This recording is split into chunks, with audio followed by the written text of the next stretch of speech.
যদি তোমার ফিরতে মন চায়, রাস্তা একটা আছে। 40 বছর নামাজ আদায় করো না, 50 বছর নামাজ আদায় করো না, এই পৃথিবীর যত ধরনের নেশা আছে কোনোটা তুমি বাদ দাও নাই। এই এলাকার অমুক তুমুক যত খারাপ বাজে মেয়ে আছে সবার সাথে তোমার বাজে সম্পর্ক ছিল। তুমি একটা বাজে ছেলে, সে একটা বাজে মেয়ে। ওকে, সমস্ত গায়কের গান, সমস্ত নর্তকীর নাচ তুমি উপভোগ করেছ।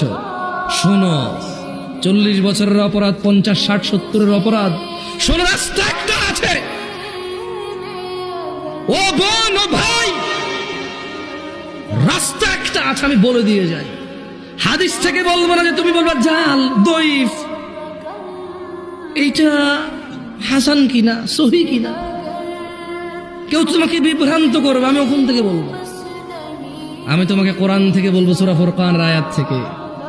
তিনি সুবহানাহু ওয়া তাআলা বলছেন, এই পৃথিবীর, এটা শুধু মুসলমানদের জন্য না, কিন্তু এটা শুধু মুসলমানদের জন্য না, এই পৃথিবীর সবার, সব অপরাধীর জন্য। তিনি বলছেন, ইল্লা মান তাব,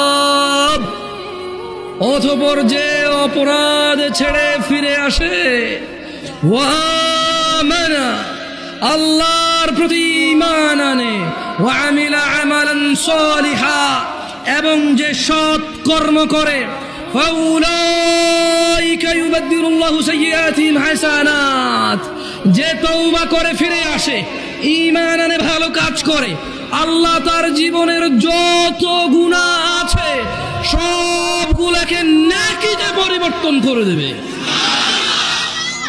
চয়েস ইজ ইয়োর্স, তোমার চয়েস ভাই, সিদ্ধান্ত তোমার। তুমি তোমার জানা নিয়ে মরবা, মদ নিয়ে মরবা, নেশা নিয়ে মরবা, বেনামাজি নিয়ে মরবা, নাকি সবগুলোকে, এগুলো থেকে ফিরে এসে এই সবগুলোকে নেকির পাল্লায় নিয়ে আল্লাহর সামনে, আল্লাহর সন্তুষ্টি চিত্তে আল্লাহর জান্নাতে প্রবেশ করবা।